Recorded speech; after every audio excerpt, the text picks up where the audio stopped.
You guys see these Hawaiian pyramids? These were made by ancient Hawaiians about 26 years ago. Right behind you, buddy. Look at these. Very cool. Yeah, these were made to bring back the marine wildlife in Waikiki.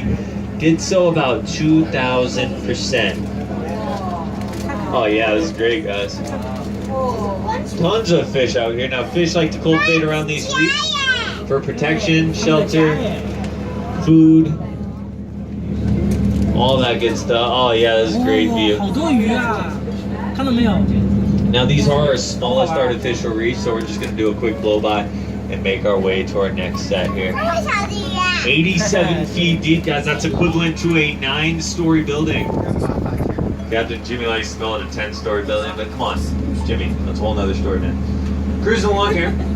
We're going to our next set. Now, what do you guys see out there now?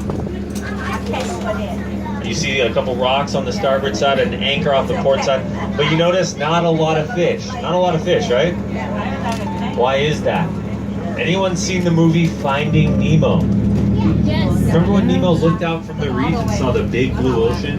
That's where we're at right now. This is where the predators hang out. So even if you don't see something out your viewport, definitely keep an eye out. This is where the predators pop up. This is the open ocean, guys. Anything can show up at any time. So next set here, our starboard side, you guys are actually going to see a natural ridge with tons of coral called the Poliopono Ridge. And our port side, you guys are going to see some Japanese reefs out here. Then we're going to make a full pass down. We'll make a U-turn, come back around, so each side will see the opposite reefs. So don't stress out again if you don't see something immediately out your viewport.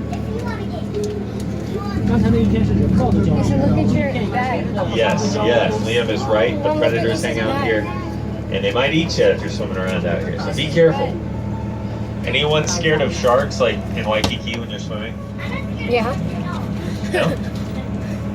Punch them in the nose. That's their most tender part on their body.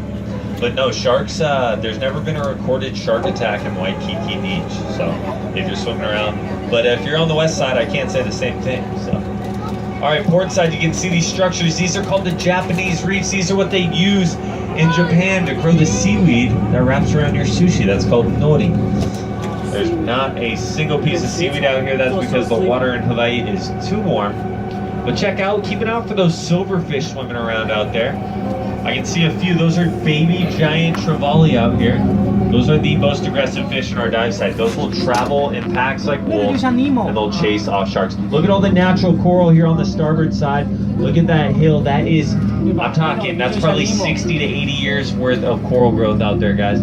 Coral only grows a half a centimeter a year. Japan is close to Hawaii. Good job. So yeah, if you guys are here and you want to go to Japan, it's actually cheap.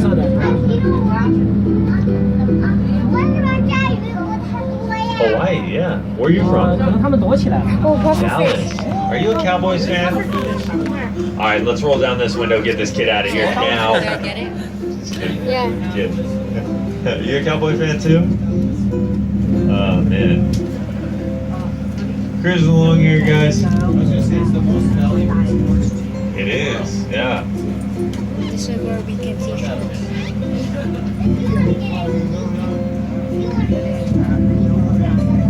Yes, exactly. All right, guys, now starboard side, you guys are looking up here. This was actually an ancient lava flow that came down the Manoa Valley thousands of years ago, but it created a bunch of cracks and crevices where it hit the water. This was the shoreline of Waikiki during the Ice Age. So to give you a perspective on that, if you were to follow this straight up, this would take you right back to Waikiki. So like I said, it was the shoreline of Waikiki during the Ice Age. So look a couple hundred yards up. You can probably actually see the remnants from Waikiki's very first ABC store if you look hard enough. Don't ever use an ABC store as a landmark here in Waikiki. There's only like 326 of them. So, cruising along here. Now, we're going to make a U-turn, come back around. If you guys took a peek at that coral, you might notice it was kind of dull in color. We might, if you're lucky. So if it's dull in color, look at our depth gauge real quick. We're 25 meters deep, or 75 feet, whatever you want to call it. The deeper you go underwater, you lose the colors due to the lack of penetration of sunlight. So you keep that in mind. About 20 feet deep, you lose the weakest wavelength on the color spectrum. Anyone know what that color is? Color red. Look around at your clothing, guys. Anyone wearing a red shirt? That's not red. Raise your hand if you got a red shirt on. Nobody? Nobody has a red shirt on they wouldn't mind taking off, passing around? Alright, here, check this out. Look at the stripes on the American flag. These are bright red stripes, but they do not look red underwater here. I'm going to flash some artificial lighting up here. The second I do so, the red comes back in the picture. That's because the light counteracts what the water does to the color. So deeper and deeper you go, the more and more colors you lose. But we have a great example up here, my buddy Liam. Go ahead and stand up somewhere for everyone to see your shirt. You can stand on here if you want. Just pop right up. Look at this bright fluorescent shirt here. Liam is rocking that shirt. Now that is a fluorescent color. The UV lights refract and make this turn into what is called the black light effect. So it actually looks brighter right now than it would outside. So very cool. Deeper and deeper you go. Everyone give a round of applause to my buddy Liam. There we go. You're famous now, Liam.